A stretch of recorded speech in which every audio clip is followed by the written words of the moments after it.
"You were never a real father to me. You were just the man who wrote the checks." My son said those words on a Tuesday afternoon in October, standing in the same kitchen where I'd taught him to make scrambled eggs after his mother died. He was 37 years old. He said it like he'd been saving it up, like he'd been sharpening it in some dark corner of himself for years, and had finally decided it was time to use it. I didn't answer him. I didn't move.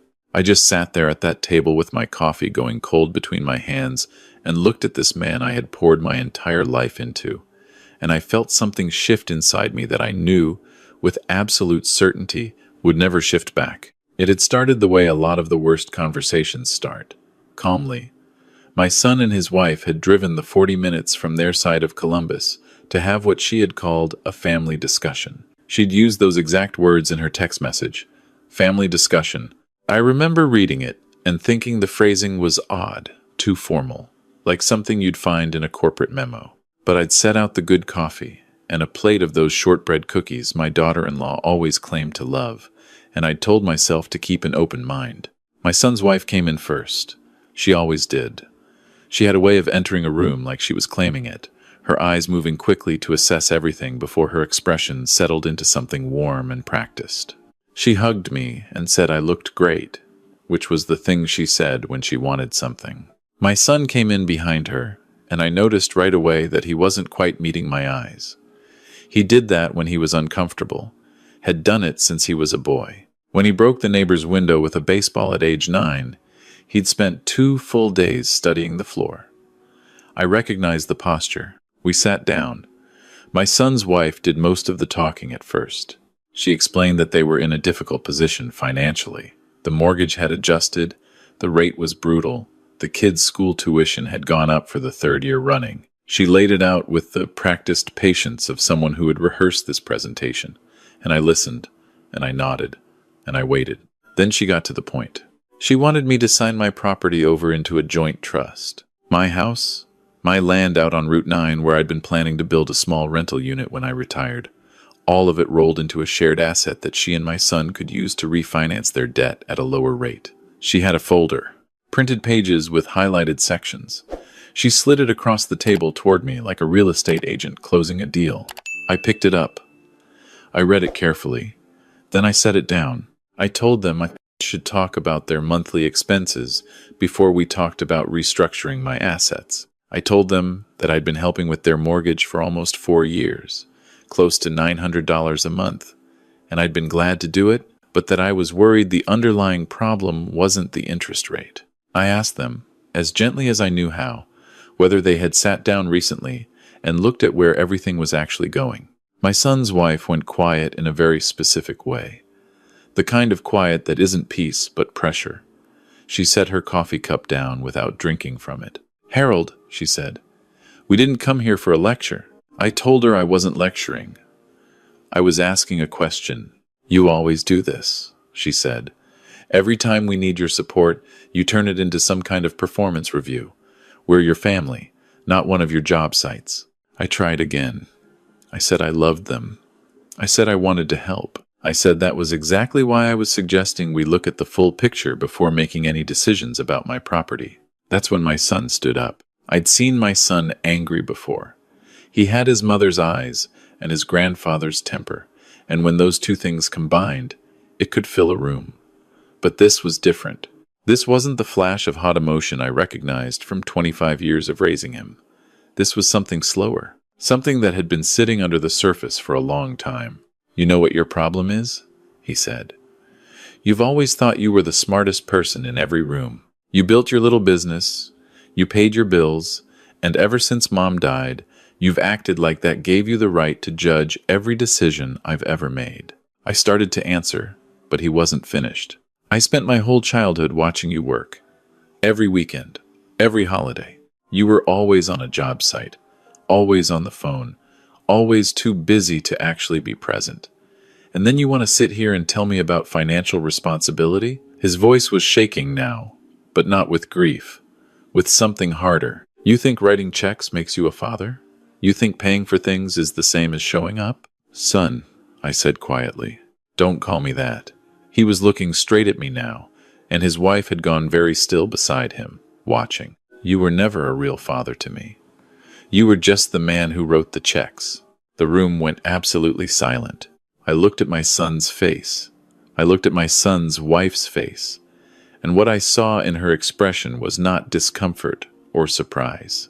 It was the faintest trace of satisfaction, the stillness of someone watching a plan land exactly where they'd aimed it. I stood up. I walked to the counter, poured the rest of my coffee down the drain, and set the mug in the sink with great care. "All right," I said. "Then I'll stop writing them." My son blinked. "What? If writing checks is all I've ever been to you, then there's no sense in continuing the arrangement." I turned around and faced them both. My voice was very calm. I was surprised by how calm it was. "The mortgage assistance ends today. The car insurance I've been covering for your wife ends at the end of the month. The account I set up for the kids' tuition, I'll redirect that to a separate fund in their names that neither of you can access until they're 18. My son's wife stood up slowly. "Harold, you're being ridiculous." "I'm being accurate," I said. "Your husband just told me I was never a real father. I'm choosing to agree with him. Fathers have obligations. Men who just write checks do not. This is insane." My son ran his hand through his hair. I was venting. I was frustrated. "You can't just... I think you should both go home now." I picked up the folder she'd brought and held it out to her. "I won't be signing this." She took it without looking at me, and something moved across her face that was very far from the warmth she'd walked in with. My son stood there for another moment, as if he expected me to take it back, to soften, to be the man who always eventually came around. When I didn't, he followed his wife to the door. I watched their car back out of my driveway from the kitchen window. Then I sat back down at the table in the quiet, and I let the full weight of what had just happened settle over me. 25 years. Lena had died of ovarian cancer in February of his 12th year, and from that day forward I had reorganized every corner of my life around making sure our son didn't lose more than he'd already lost. I'd turned down contracts that would have required travel. I'd coached his little league team, even though I barely understood the infield fly rule.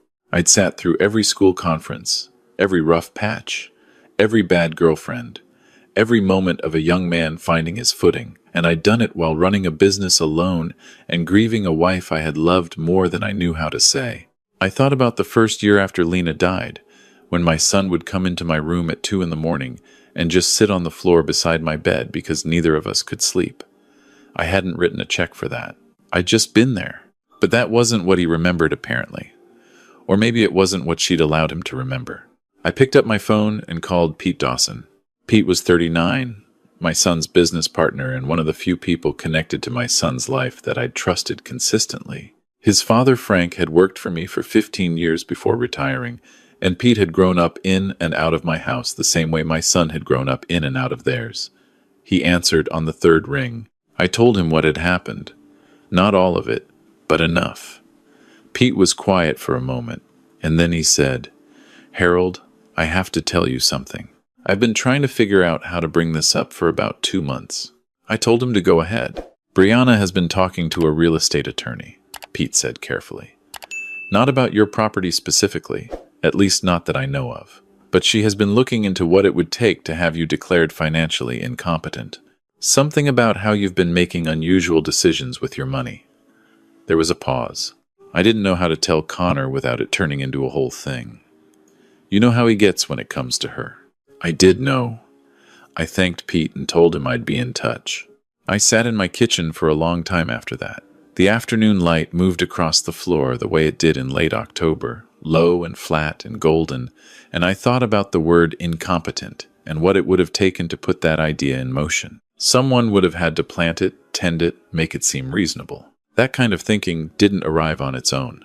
The next morning I called my attorney. Then I called my bank. Then I spent 2 hours on the phone with my accountant going through every transaction from the past 6 years, and I made a list. It was a long list. Mortgage assistance, close to $44,000 over 4 years. Car payments, insurance. The emergency loan when my son's HVAC company lost a major contract 3 years ago. The down payment I'd helped with on their house before the list went on. The total was larger than I'd fully reckoned with while I was living inside it, and seeing it laid out in black and white produced a feeling I hadn't expected. Not anger, something colder and more clarifying than anger. I also made a second call to my attorney, a different kind of call, about updating certain documents. On Thursday, my neighbor Diane appeared at my back door with a pan of lasagna, and the particular expression she wore when she was delivering sympathy with information attached. She'd heard, she said. The whole street had heard. She was so sorry. She'd always thought my son's wife was a bit much, but she'd never wanted to say anything because it wasn't her place. But honestly, I thanked her for the lasagna and let her talk for 12 minutes by the kitchen clock. On Friday, my old friend Frank Colton came by without calling ahead, which was how Frank operated when something was serious. He sat down across from me with his coat still on and said, "You doing okay, Harry?" I told him I was doing fine. "Pete told me some of it," Frank said. "Not all of it, but some." He looked at me steadily. "That boy of yours has got his head turned around. I've been watching it happen for 6 years and I didn't say a damn word, and I'm sorry for that." I asked him what he'd seen. Frank thought about it for a moment, the way he always did when he wanted to make sure he was being fair. "She isolates," he said finally. "Subtle like. She doesn't make scenes. She just slowly creates a version of events where the people who love him most are the people standing in the way of his happiness. Over enough years, it sticks." He paused. "My son's worried about the business. She's been pushing Connor to buy her out of a side project they did together, but the numbers don't add up right. Pete doesn't want to accuse her of anything without knowing more." I told Frank about the financial incompetency conversation Pete had mentioned. Frank's jaw tightened. "Lord Almighty," he said quietly. We sat with that for a minute. "I'm not going to chase him," I said. "I want to be clear about that. I'm not going to beg my son to believe what he knows in his bones, if he's decided he'd rather believe something else." Frank nodded slowly. "I know, but Pete's going to keep his eyes open. And I'm telling you, Harry, when the thing breaks, it's going to break fast." He was right. It took 11 days. My son showed up on a Saturday morning without his wife. He rang the doorbell, which he hadn't done since he was a teenager. And when I opened the door, he looked like a man who had spent a week not sleeping. His eyes were red at the rims. He was wearing a jacket that didn't match his pants, which for my son, who had been careful about his appearance since his early 20s, meant something was genuinely wrong. I let him in. I put on coffee. He sat down at the kitchen table, and for a while, neither of us said anything. Then he started talking. "Dad," he said, and the word hung in the air between us. "I need you to know that what I said last week, He stopped. "Try it again. I don't actually believe that." I looked at him and waited. Pete found something. He folded his hands on the table, unfolded them, folded them again. "In the business accounts. Money that's been moved around in a way that doesn't make sense. Small amounts, but consistently, over about 2 years. And the attorney she's been consulting, Dad, it's not just about your property. She's been asking about divorce law, asset protection, how you structure a split when one partner has significantly more holdings." He said the last part like it hurt his mouth. I poured 2 cups of coffee and set one in front of him. "How long have you known?" I asked. "Pete came to me 4 days ago with the account stuff. The attorney thing, I only found out about yesterday. I found a folder in her car." He looked up at me, and I could see the specific pain of a man whose map of his own life has just been redrawn without his permission. "Dad, I don't know how long this has been going on. I don't know what's real and what isn't. I feel like I've been walking around in a house where someone's been quietly rearranging the furniture for years, and I just kept bumping into things and blaming myself for being clumsy." I told him I understood that feeling. "What I said to you." He shook his head. "I've been going back over the last 6 years trying to figure out where that even came from. Because it's not what I think. It's genuinely not. And I keep remembering these conversations with Brianna, spread out over years, where she'd say things like, 'Your dad has always had to be the one in control,' or, 'Don't you think it's strange that he always attaches conditions to his help?' Just small things. Things that sounded reasonable at the time. And I think..." He trailed off. "You think she was building something?" I said. Yeah. His voice was barely above a whisper. I think she was building something. I drank my coffee. I looked at my son, this man who had come into my room at 2 in the morning when he was 12 years old because the world had taken his mother and the dark was too big to handle alone. And I felt something that was complicated and real and not easily named. I need you to understand something, I said carefully. I believe that you're sorry. I believe that you're telling me the truth right now. But what happened in this kitchen 10 days ago is not something I can simply set aside. You said what you said. Whatever she planted, you still chose to use it. He flinched. I'm not your enemy, I continued. I'm not interested in punishing you. But I need you to understand that my response wasn't a tantrum. It wasn't dramatic. I made decisions about my own life based on information you gave me, and those decisions stand until I decide otherwise. He nodded, slowly. I know. I'm not asking you to fix everything today. I'm asking if we can fix us, at whatever pace that takes. I told him I thought we could, and I meant it. But I also told him there was something we needed to do first. My son looked at me. I need to have a conversation with your wife, I said. You, me, and her. In this house, and this time, the truth comes out. All of it. He was quiet for a long time. Then he said, She won't come willingly. Then you need to decide, I said, whether you're going to make her. He drove home that afternoon, and I sat with the uncertainty of not knowing which way he'd land. I had laid out the terms as plainly as I knew how. What he did with them was his. My daughter-in-law called me herself that evening. Harold, she said, her voice carrying the particular tone she used when she was performing reasonableness. I think there's been a lot of misunderstanding on all sides. I want to clear the air. I told her Sunday afternoon at 2 o'clock worked fine. She arrived early. I noticed that first. She was sitting in my driveway at 1:45, which told me she wanted the advantage of being settled before anyone else. My son pulled in at 2 on the dot, and I watched through the front window as they walked to the door separately, the small but unmistakable distance of two people who had been in a significant argument and had not resolved it. I opened the door before either of them could knock. We sat in the living room, this time, not the kitchen. I had set 3 chairs at careful angles, no folder on the coffee table, no cookies.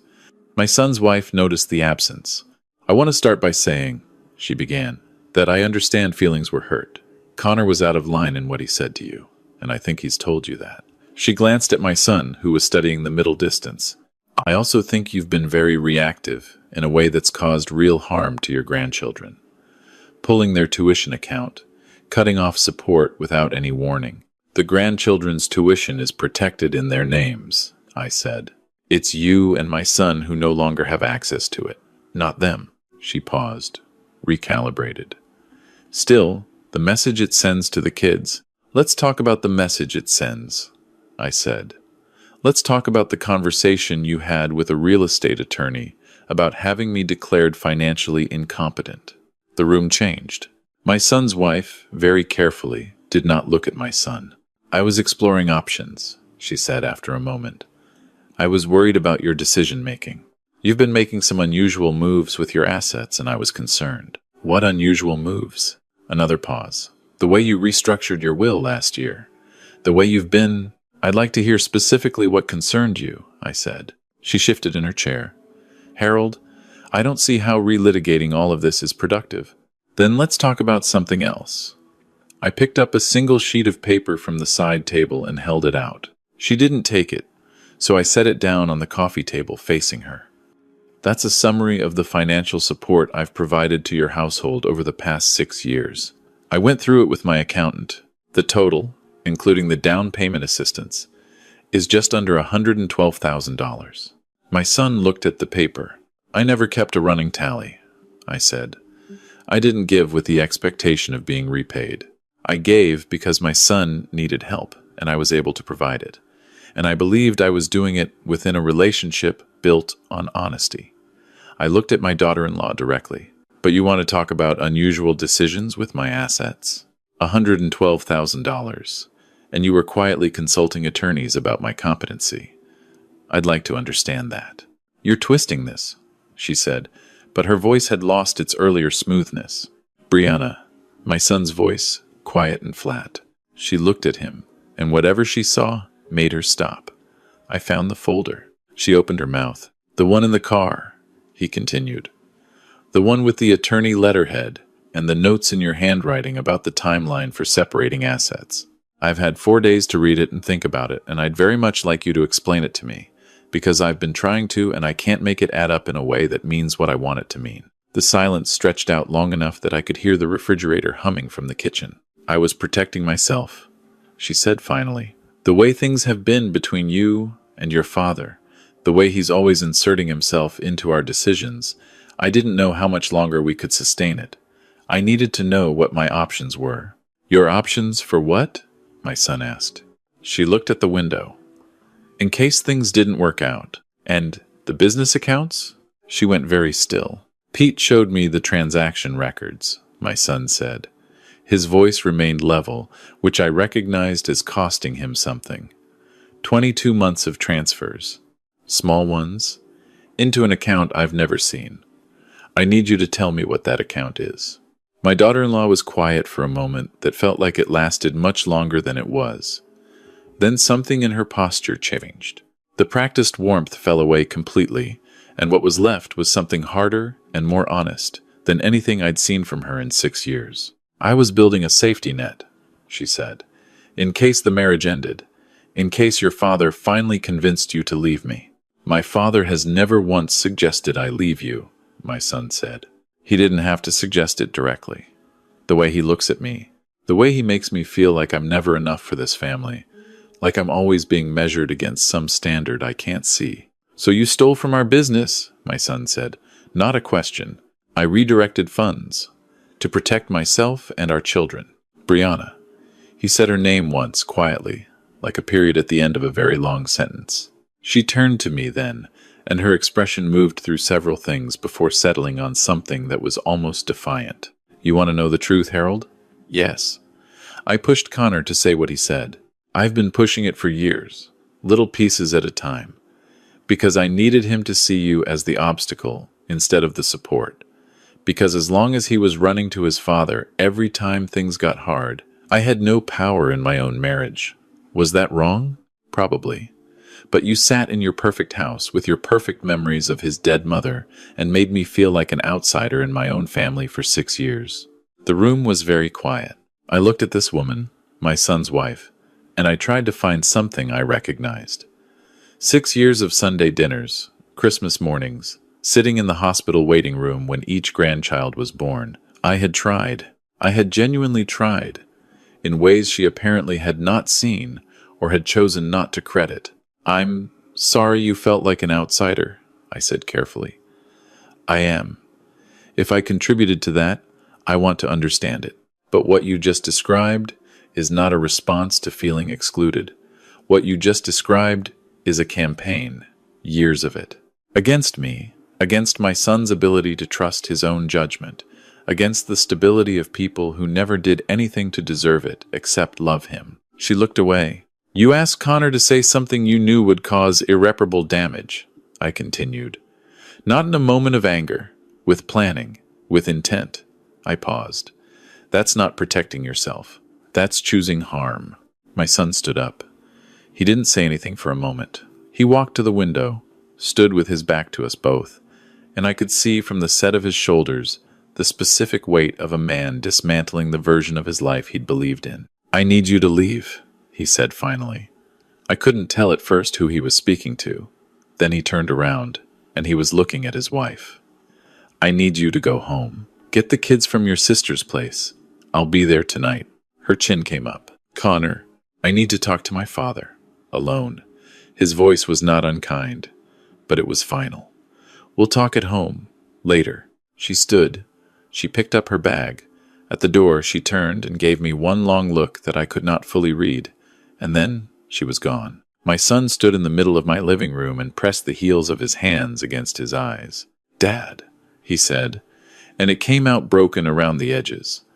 I don't know where to start. You don't have to start anywhere today, I told him. I said, I know what you said. I meant to hurt you. His voice cracked. That's the part I can't get past. Whatever she fed me over the years, I still chose it. I picked that sentence out of everything I could have said, and I used it because I knew it would land. I thought for a moment about what to say. About the 25 years sitting behind us, heavy and real. About the morning he was born and the way Lena had looked at me across the hospital room like we had accomplished something neither of us fully deserved. About the terrible February when she died and the long road after it. Just the two of us finding our way through rooms that still smelled like her for months. You were 12 years old when your mother died, I said. And for a long time after that, you were angry. Not at me specifically, just at the whole shape of things. At what life had taken from you, and some of that anger found me because I was there to find. I understood that. I never held it against you. I looked at my son steadily. What happened in this kitchen last week was different. You're 37 years old, and you chose it. Those aren't the same thing. He nodded, eyes still closed. But here's what else is true, I said. I've made mistakes too. I worked more than I should have when you were young. Not because I didn't care, but because I didn't know another way to hold everything together, and I wasn't always smart enough to see what it looked like from your side. I paused. I should have said that out loud more. I assumed you knew. I was wrong to assume. He opened his eyes and looked at me. You want to know what a real father is? I said. A real father is a man who shows up every day for 25 years and doesn't require his son to be grateful for it. You don't owe me that. You never did. But I do need you to be honest with me, and I need you to be honest with yourself about what happened in this house and why. I know, he said quietly. That's where we start, I told him. Not with everything else. With that, he sat back down at the kitchen table, and I made a new pot of coffee, and we talked for 3 hours. Not about his wife, not about the business or the money or what came next. We talked about his mother, things he remembered, and things he'd only half remembered, and had never thought to ask me to fill in. We talked about the years I'd coached his baseball team, even though I was terrible at it. We talked about a trip we'd taken to Colorado when he was 15, just the two of us, before things got complicated. We talked about what kind of man he wanted to be, and what that required him to do starting Monday morning, when the harder work of all of this would still be waiting. At one point he said, I think I've known something was off for a while. With her, with us. I just kept choosing not to look directly at it. I told him I understood that too.